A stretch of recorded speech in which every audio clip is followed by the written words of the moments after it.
부활에 참여하는 성령의 사람이라는 제목으로 은혜를 나누고자 합니다.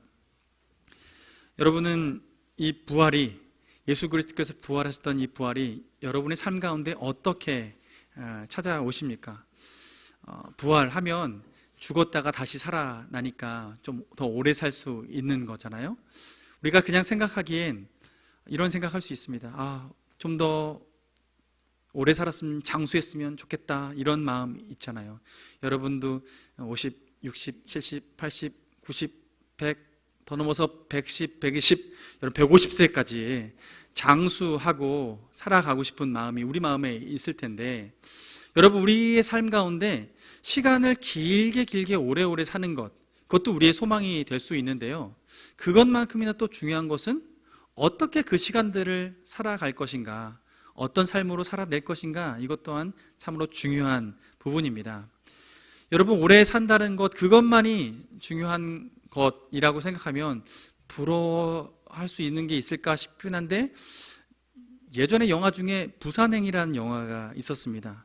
부산행의 내용의 줄거리 중에 하나는 좀비가 나와요. 바이러스에 이제 감염이 돼서 좀비 바이러스 감염된 사람이 사람을 해치고, 그리고 그 상한 사람이 또 좀비가 되는데요, 죽었다가 다시 살아나는 거예요. 죽었다가 살아났으니 와, 부활이네요. 예. 그런데 이 사람들이 다시 살아나서 하는 일이 뭐냐면, 이성을 잃어버리고 감성을 잃어버리고 지성을 잃어버리고 인격을 잃어버린 채 사람들을 동물처럼, 아무런 인격 없이 동물처럼 사람들을 해하려고 합니다. 결국 그들이 누군가를 죽이는 삶을 살고, 그렇게 해서 자기가 살려고 하는 그런 본능대로 살아가는 모습들을 그리고 있습니다. 좀비의 그 영상을 보면 마음속에 저들이 하루를 더 살고 이틀을 더 살고 오래 산다고 하지만 마음속에 어떠십니까? 마음속에 좀비 되고 싶다, 이런 마음 드십니까? 그런 마음은 들지 않습니다. 아무리 봐도 오래 산다고 해도 그것이 부럽지는 않습니다. 왜냐하면 인간다운 삶을 살아내지 못하고 인격적인 삶을 살지 못하기 때문입니다. 그렇다면 단순히 시간적인 긴 시간을 오래 사는 것이 우리에게 복이다라고 말할 수 있는 것은 아니죠. 과연 그 시간을 어떻게 채우며 어떤 모습으로 살아갈 것인가 너무나 중요합니다. 오늘 하나님께서는 우리에게 그 영원한 삶, 그 삶을 좀비처럼 살아가는 인생이 아니라 우리를 예수 그리스도처럼 살아가도록 초청해 주셨습니다. 하나님께서는 우리에게 이 영원한 삶을 선물해 주실 때 예수 그리스도를 우리에게 본 삼아 주셔서, 우리에게 모델 삼아 주셔서 살아가게 하신 거예요. 오늘 20절 말씀, 본문 20절 말씀 보면 이런 말씀을 하십니다. 그러나 이제 그리스도께서 죽은 자 가운데서 다시 살아나사 잠자는 자들의 첫 열매가 되셨도다. 예수님께서 부활의 첫 열매가 되어 주셨습니다. 죽은 자가 다시 살아난다라는 첫 열매가 되어 주셨습니다. 이 사실이 믿어지지 않던, 그러나 예수님이 부활하신 건 역사적인 팩트, 사실입니다. 이 사실을 통하여서 우리에게 어떤 믿음을 갖기 원하시는 거냐면, 이 부활이 예수님에게만 주어진 선물이 아니라 예수님을 믿는, 예수님을 따르는, 예수님을 구주로 믿고자 하는 모든 사람들에게 동일하게 주시는 선물이라는 것이죠. 하나님은 우리에게 그 선물을 주셨다라고 얘기하십니다. 첫 열매가 되었으니까 그 다음에는 다음 열매가 있다는 것이죠. 그 다음 열매가 있기에 그 다음 열매가 누구냐? 그것은 23절 말씀 보면, 그러나 각각 자기 차례대로 되리니 먼저는 첫 열매인 그리스도요, 다음에는 그가 강림하실 때에 그리스도에게 속한 자요 라고 말씀하십니다. 예수님이 부활의 첫 열매가 되셔서 부활하셨는데, 그 다음 열매를 누구로 삼아 주셨냐면 그리스도에게 속한 자에게 그 선물을 해주셨다라고 말씀하고 있는 것입니다. 여러분은 그리스도에게 속하셨습니까? 예수님께서는 나의 안에 거하라 라고 살아생전에 계속 얘기하셨습니다. 예수님 안에 거하는 것, 그것이 우리가 삶을 살아가고 영원한 생명을 누리고 부활의 생명을 누리는 유일한 길이기 때문입니다. 하나님은 우리에게 그 길을 허락해 주셨는데요. 그런데 이 부활 가운데 하나님께서 그 날에 어떤 일을 겪게 하실 거냐면 그 다음 절 24절 말씀 보면 그 후에는 마지막이니 그가 모든 통치와 모든 권세와 능력을 멸하시고 나라를 아버지 하나님께 바칠 때라 라고 오늘 본문은 이야기합니다. 예수 그리스도의 부활과 그리고 예수 그리스도 안에 거하는 사람들의 부활, 그리고 그 후에 하나님께서 모든 통치와 권세와 능력, 여기는 영적인 악한 영들을 얘기하는 거예요. 예수 그리스도 주 여호와 하나님을 대적하는 그 영들을 멸하시고 그 하나님 나라를, 이 땅의 모든 나라를 아버지 하나님께 바칠 때 곧 이 사건들이 차례대로 벌어진다라고 말씀하고 있습니다. 하나님께서는 그 상황 가운데 모든 원수를 발 아래 둘 때, 그리고 반드시 그때 왕노릇 하실 것이다 라고 말씀하고 있는데요, 주님께서 약속하신 것은 무엇이냐면 그 왕노릇 하는 가운데 그 왕노릇을 하나님께서 우리에게도 함께 하실 수 있도록 허락해 주셨습니다. 예수 그리스도 안에 속한 자에게 동일하게 이 권세를 누릴 수 있도록 하셨다는 거예요. 자, 그렇다면 이 사건은 언제 벌어지게 될까요? 이 부활의 사건은 언제 벌어집니까? 이제 앞으로 주님 다시 오실 그날에 벌어지게 됩니다. 그러면 너무 먼 사건이잖아요. 이 사건을 그러면 우리의 소망 삼기에는 너무나 아련한, 그리고 너무나 먼 이야기가 같고, 또 우리가 생각하기엔 그냥 로또 같은 거예요. 로또 여러분 사보셨습니까? 잘 맞으시던가요? 예, 보통 부부관계가 로또 관계라고 하는데 아무리 해도 맞지 않는다고, 예, 그런 관계라고 하는데 멀리 있어서 그냥 희망만 품고 소망만 품고 있는 것이지 그게 현실화되는 것은 도대체 나랑 상관이 없는 것, 지금 나와는 상관이 없는 것처럼 여겨질 수 있습니다. 그런데 주님께서 골로새서 2장 12절 말씀에 이렇게 말씀하십니다. 너희가 세례로 그리스도와 함께 장사되고 또 죽은 자들 가운데서 그를 일으키신 하나님의 역사를 믿음으로 말미암아 그 안에서 함께 일으키심을 받았느니라 라고 말씀하십니다. 이것은 세례에 숨겨진 이야기를 말씀하시는 건데요, 그런데 그 세례를 통하여서 다시 부활의 영광에 참여하는데, 이 부활의 영광의 온전한 참여는 예수님께서 재림하실 때 완전하게 경험할 수 있는데, 그것을 우리는 어떻게 맛볼 수 있냐면 이 땅 가운데 살아가면서 현재 가운데에 세례를 통하여서 그 은혜를 맛볼 수 있다, 부활을 맛보게 할 수 있다라고 성경은 이야기하고 있습니다. 여러분, 오늘 세례 예식이 있었습니다. 세례 예식이 있을 때 여러분, 세례는 어떻게 베풀죠? 물로 세례를 베풀죠. 교회에서는 약식 세례를 하죠. 물을 묻혀서 머리에 이렇게 안수로 세례를 합니다. 예수님은 세례를 어떻게 받으셨을까요? 네, 침례를 받으셨죠. 요단강에서 예수님이 세례 요한에게 세례를 받으실 때 침례로 받으셨습니다. 흐르는 강물 가운데 예수님을 푹 잠궈서 그리고 꺼내 올려서 그렇게 세례를 베푸는데요, 예수님께서 세례 요한에게 가셔서 무릎 꿇고 이제 세례를 딱 받을 때 요한이 물에 푹 담깁니다. 평소에 감정이 있었다면 조금 오래 이렇게 담가 놓겠죠. 이렇게 오랫동안 이렇게 해서 꼬락꼬락꼬락 할 때 그때 다 이렇게 세우고 딱 앞으로 나오는 거예요. 물 위로 나오는 거예요. 이것은 무엇을 상징합니까? 예수님께서 그 물 아래로 푹 잠기는 것은 무엇을 상징합니까? 죽음을 상징합니다. 예수 그리스도께서 십자가에서 못 박히시고 그리고 무덤에 들어가셔서 장사되어져서 죽으심을 상징합니다. 그렇게 죽으심을 통해서 그 후에 물 위로 올라와요. 그 물 위로 올라오는 건 무엇을 상징하죠? 부활을 상징합니다. 다시 사심을 상징합니다. 예수님께서는 공생애를 시작하실 때 그 공생애의 시작을 세례 요한에게 세례받는 것으로부터 시작했는데, 그 시작점을 무엇을 선포하셨냐면 예수 그리스도의 죽음과 부활을 몸으로 선포하셨습니다. 예수님께서는 그렇게 죽음과 부활을 몸으로 선포하시고 그 이후에 예수 그리스도를 그와 같이 나를 위해 죽으시고 나를 위해서 부활하시는 그 예수님으로 온전히 믿어서 그 동일한 믿음을 가지고 신앙생활하기로 작정한 사람들에게 그 세례 예식을 받을 때 그 세례 예식을 통하여서 내가 예수 그리스도와 하나가 되어져서 예수님이 물 가운데 들어가신 것처럼 죽음 가운데 들어가신 것처럼 나 또한 세례 받으면서 나 또한 죽고 예수님과 같이 다시 살아난다라는 고백을 세례의 고백을 통해서 이루어냅니다. 근데 이때 필요한 게 뭐라고요? 본문에 하나님의 역사를 믿음으로 말미암아라는 거예요. 여러분, 예수님의 구원은 언제부터 시작됐습니까?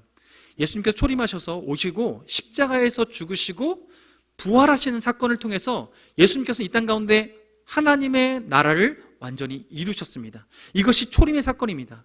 그런데 예수님께서 죽으시고 그리고 부활하신 이후에 40일 동안 제자들과 함께 있고 승천하시고 난 이후에는 지금 하나님 우편에 앉아 계시고 무엇을 기다리고 계시냐면 재림을 기다리고 계십니다. 예수님의 재림의 때에는 아까 말씀 읽어드렸던 것처럼 그 재림과 함께 그 가운데 부활의 영광이 예수 그리스도 안에 거하는 자에게 그대로 그것이 실현될 것이고 그 죽었던 자들도 그렇게 실현되고 그 당시에 살아있던 자는 그 살아있는 채로 하나님 앞에 서게 됩니다. 예수 그리스도 앞에 서게 되는 거죠. 그렇다면 그것은 그날에 경험하게 될 건데 그러면 지금은 우리에게 어떤 영향이 있는 것인가? 예수님께서 십자가를 지시고 죽으신 이후에 이 시간, 재림의 시간까지 이 사이는 예수님께서 재림하셔서 누리게 될 왕의 권세로 모든 악한 권세를 무릎 발 아래 다 밟으시고 하나님께서 통치하시는 완전한 통치를 하나님께서는 그 초림 이후에 십자가 사건 이후에 지금의 그림자처럼 녹아지게 하셔서 이 땅 가운데 맛볼 수 있도록 해주셨습니다. 그러나 그 맛볼 수 있도록 하시는 그 은혜가 완전하게 이루어진 때가 바로 예수님의 재림의 때입니다. 그러므로 예수님의 재림의 때에 벌어지는 이 놀라운 사건이 하나님과 함께 통치하는 그 권세가 우리에게 언제 이루어지냐 하면 이 땅 가운데 예수 그리스도께서 죽으신 것이 나를 위한 죽음이고 나를 위한 부활인 것을 온전히 믿음으로 그 사건을 오늘 당겨와서 살아낼 수 있게 되는 거죠. 하나님은 우리에게 이것을 선물로 주셨습니다. 이 삶을 살아가도록 우리에게 초청해 주신 것입니다. 오늘 세례를 받았습니다. 오늘 세례를 받음을 통해서 하나님께서는 그 놀라운 미래 사건을 오늘부터 살아갈 수 있도록 우리에게 허락해 주신 것입니다. 여러분, 세례 받으셨죠? 네, 아직 받으시지 않은 분은 받고 싶으시죠? 네, 받으실 때 하나님께서 우리에게 그렇게 초청하시는 거예요. 그 영광스러운 자리에 초청하시는 거예요. 고린도전서 15장 51절, 오늘 본문의 뒷절 보면요, 성경은 이렇게 얘기를 해요. 그날에 어떤 일이 벌어지냐면 보라, 내가 너희에게 비밀을 말하노니 우리가 잠잘 것이 아니요 마지막 날 나팔의 순식간에 호련히 다 변화되리니 나팔 소리가 나매 죽은 자들이 썩지 아니할 것으로 다시 살아나고 우리도 변화되리라. 이 썩을 것이 반드시 썩지 아니할 것을 입겠고 이 죽을 것이 죽지 아니함을 입으리로다. 이 썩을 것이 썩지 아니함을 입고 이 죽을 것이 죽지 아니함을 입을 때에는 사망을 삼키고 이기리라고 기록된 말씀이 이루어지리라. 하나님께서는 이 재림 가운데 벌어지는 이 놀라운 사건이 하나님께서 우리의 육체의 몸, 이 땅 가운데 해의 영광이 다르고 달의 영광이 다르고 별의 영광이 다르듯이 우리의 형체가 주 예수 그리스도의 재림의 때에 재림의 그때에 하나님과 얼마나 긴밀하게 살았는지 그 긴밀도에 따라서 그 영광이 다른 모습으로 하나님 앞에 영광의 부활에 참여하게 되는 것입니다. 하나님께서는 우리에게 그 부활의 영광을 바라보며 살아가도록 하시는데 이것이 하나님께서 예비해 두신 것인데 이것을 언제부터 살 수 있게 하셨냐면 믿음으로 오늘부터 살 수 있도록 허락해 주셨습니다. 하나님 우리가 그것을 바라보며 살아가도록 얘기하고 있는 거예요. 그럼 보세요. 54절 끝에 뭐라고 얘기하시냐면 이때 마지막에 사망을 삼키고 이기리라 기록된 말씀. 오늘 본문 보면 26절 말씀 보면 왕노릇 한다고 하셨는데 맨 나중에 멸망받을 원수가 뭐라고 해요? 사망이라고 해요. 이 얘기는 뭐냐면 사망이라는 존재가 사라지는 순간입니다. 사망이라는 단어를 우리는 기억할 필요가 없는 때가 온다는 거예요. 더 이상 사망이 우리에게 아무런 권세를 부릴 수가 없고, 오직 하나님의 그 영원하심 안에 우리가 거하고, 그 하나님의 그 영원하심 안에 우리 참된 만족을 누리며 살아가는 존재가 되었다는 것이죠. 하나님께서 우리에게 그렇게 살아가라고 얘기하십니다. 여러분, 그 사망이 아무 힘을 못 쓰고 더 이상 사전에도 사라져버리는 그때, 하나님께서는 그때를 우리에게 선물로 예비해 두셨어요. 그렇다면 우리에게 주신 영광이, 이 부활의 영광이 얼마나 큰 것인지, 예수님께서 우리에게 선물로 주신 이 삶이 얼마나 귀한 것인지 우리는 기억해야 합니다. 그런데 이 부활의 영광이 어떻게 임했습니까? 예수 그리스도의 순환을 통해서 임했습니다. 하나님께서는 그래서 우리가 예수 그리스도를 믿는 우리가 이 땅 가운데 믿음으로 그 영원한 통치를 당겨서 오늘도 살 수 있도록 하신 그 하나님 앞에 우리가 어떻게 살아가길 원하시냐 하면, 골로새서 1장 24절 말씀에 이렇게 말씀하세요. 나는 이제 너희를 위하여 받는 괴로움을 기뻐하고 그리스도의 남은 고난을 그의 몸된 교회를 위하여 내 육체에 채우노라. 우리가 예수 그리스도를 나의 구주, 나의 하나님으로, 그리고 예수 그리스도의 죽음과 부활을 내 죽음과 내 부활로 받아들이면서 우리가 부활의 영광 가운데 살아갈 그 선물을 받았지만, 그 선물을 누리는 방법을 어떻게 살아야 하냐면, 예수님이 이 땅에 오신 목적이 순전히 자기 자신을 위해서가 아니라 우리를 위해서, 열방을 위해서 오셔서 살아낸 것처럼, 그 삶을 살아내기 위해서 고난을 받으셨던 것처럼 우리 또한 이제는 내가 사는 것이 아니요 내 안에 그리스도께서 사시는 것이라. 이제는 나 자신을 위해 사는 자 없고 자기 자신을 위해 사는 자 없고 나를 위해 죽어주신 예수 그리스도를 위해 살기로 작정한 우리가 그 이타적인 삶을 살아갈 때 오는 순환, 어려움들을 그대로 감내하면서 예수 그리스도의 남은 고난을 우리 몸에 채우기를 주님께서는 원하십니다. 여러분, 우리의 삶의 방향은 무엇입니까? 어떻게 살아내길 원하십니까? 하나님은 이 삶을 살아낼 때 하나님께서는 우리의 삶에 그 부활의 영광에 참여하실 때 온전한 부활의 영광에 참여하게 하십니다. 여러분, 우리의 부활은 좀비와 같은 부활이 아닙니다. 이성이 없고 감성이 없고 지성이 없고 의지가 없는 그런 부활이 아닙니다. 주님께서 부활하신 부활의 샘플을 여러분 보셨습니까? 예수님은 부활하셔서 제자들을 찾아오셨을 때 제자들에게 제일 먼저 하신 것이 무엇이냐면 평안히 있으라 라고 말씀하셨고, 아버지께서 나를 이 땅 가운데 보내신 것처럼 나도 너희를 세상에 보내노라 이렇게 선포하시면서 부탁의 말씀을 합니다. 예수님께서는요, 부활하시고 나서 감성과 지성과 의지가 사라지지 않고 하나님으로부터 받은 사명을 끝까지 기억하시고 이 땅 가운데 복음이 전파되어져야 되고, 나의 죽음의 이 사건이 그냥 죽어진 사건이 아니라 우리를 위한 죽음과 부활의 사건임을 사람들에게 전파해야 된다는 이 사명을 잊지 않으시고 이것을 맡기시는 거예요. 의지적으로 맡기시는 거예요. 그래서 제자들에게 말씀하시고 승천하시기 전에도 가서 제자 삼으라 라고 명령하신 거죠. 주님께서는 이 목적을 잊지 않으셨어요. 예수님 부활하실 때 이렇게 의지 없이 부활하신 것이 아니라 의지를 가지고 부활하신 거예요. 예수님께서는 부활하시고 나서 제자들을 만나십니다. 그런데 그때 제자들과 함께 없었던 한 사람이 있었습니다.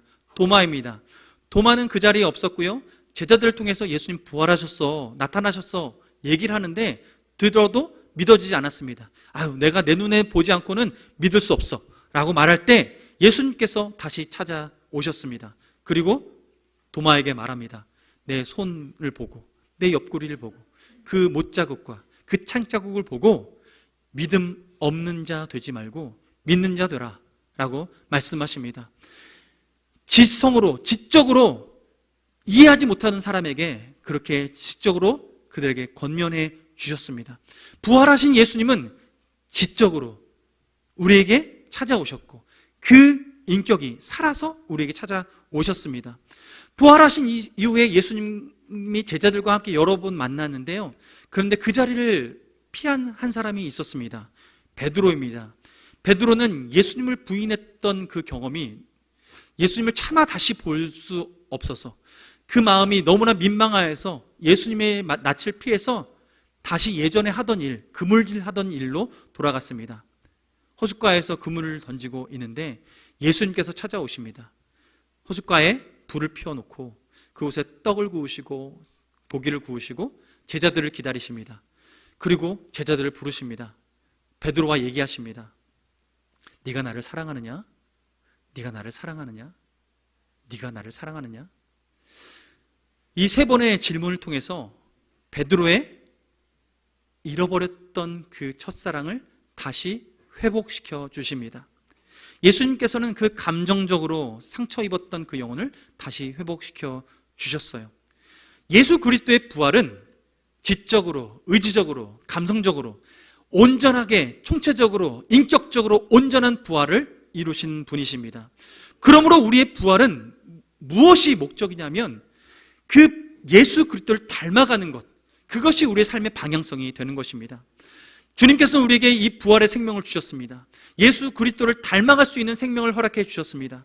우리의 지성을 바꾸셨습니다. 우리의 감성을 바꾸셨습니다. 우리의 의지를 바꾸셨습니다. 주님께서 바라시는 그 일을 위해서 헌신할 수 있도록 바꾸셨습니다. 그래서 그 십자가에 그리스도의 남은 고난을 우리 몸에 채우기로 결단했습니다. 하나님께서는 우리에게 그렇게 이 남은 시간을 부활에 참여하는 삶을 살아가도록 우리에게 초청하고 계시는 것입니다. 여러분, 오늘 예수 그리스도께서 부활하신 것을 기념하는 날로 지킵니다. 예수님은 이미 2000년 전에 부활하셨습니다. 다시 무덤에 들어가지 않으시고 승천하셔서 지금도 하나님 우편에 계십니다. 지금도 살아계시기에 우리는 그 예수님께 예배하는 것입니다. 그 예수님께 기도하는 것입니다. 살아계시기에 주님은 응답하십니다. 성령을 통해서 응답하여 주십니다.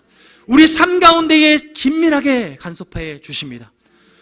그 주님이 오늘 이 부활 생명을 가진 우리가 하늘의 소망을 가지고 그 재림의 때에 누리게 될 그 하나님의 그 놀라우신 영광을 오늘 믿음으로 경험하며 누리며 살아가고 그 누림을 통해서 하나님께 영광 돌리는 우리가 되기를 주님께서는 간절히 바라고 계십니다. 함께 그 길을 걸어가기 원합니다. 이 부활에 참여하는 여러분이 되길 원합니다. 주님께서 그 은혜를 끝까지 지켜나갈 수 있도록 인도하실 것입니다. 함께 찬양 드리겠습니다. 우리 찬양 드리고 결단 기도하고 우리 박시수 원로 목사님께서 우리 축도해 주시겠습니다. 우리 찬양 드릴 때 하나님 주보혈 나를 정결케 하시고 나를 깨끗게 하시고 주님의 손이 내 손이 되어지게 하시고 주님 발이 내 발이 되어지길 원합니다. 주님이 원하시는 일들을 감당하기 원합니다. 이 고백으로 함께 나아가길 원합니다.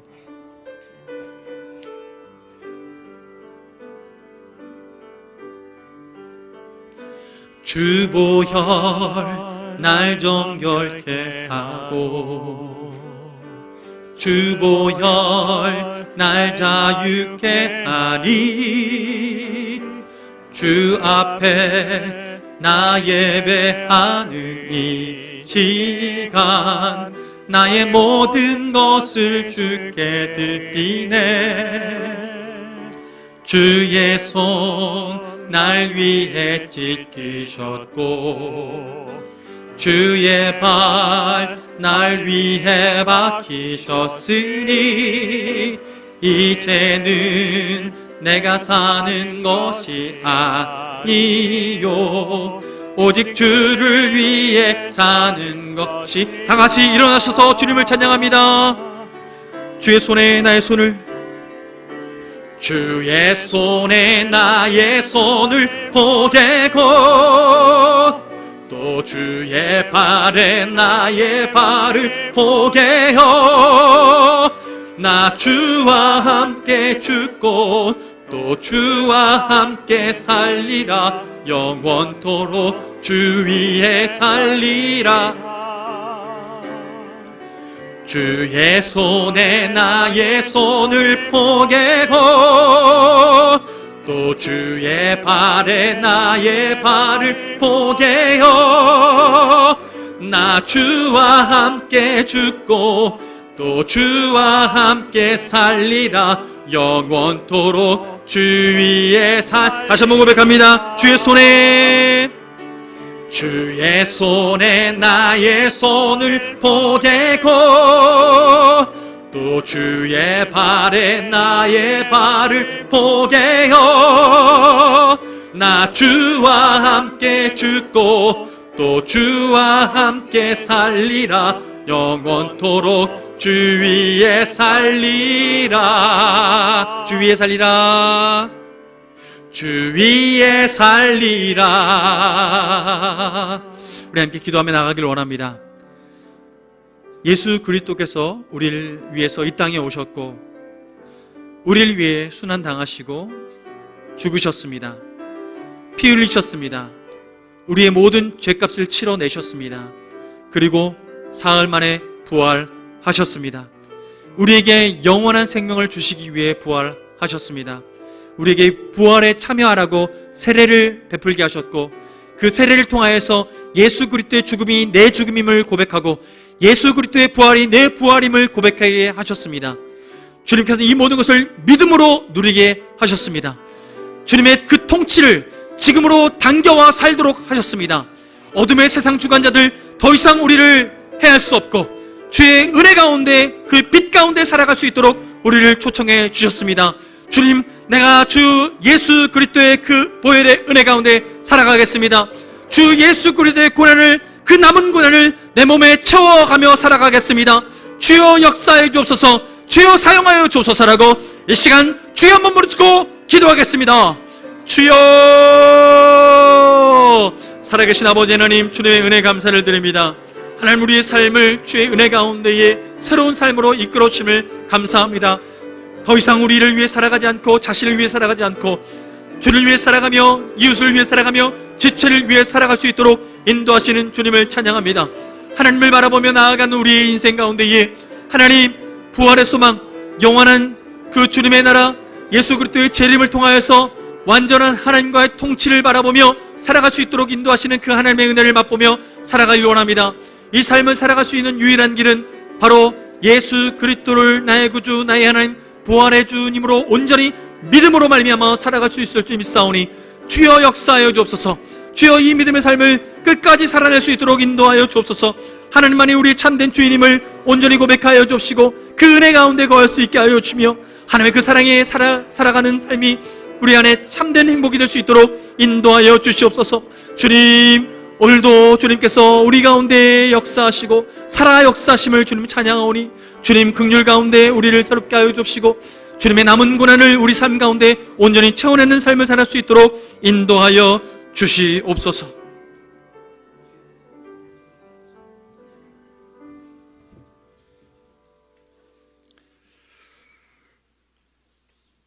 온 인류를 구원하시되 특별히 우리 명광교회 모든 성도 한 사람 한 사람을 위해서 십자가에서 고난을 받고 죽으셨지만은 사망의 권세를 이기시고 부활하신 우리 구주 예수 그리스도의 크신 은혜와 하나밖에 없는 독생자이지만은 온 인류를 구원하시고자 아낌없이 십자가에 내주신 하나님의 극진하신 사랑과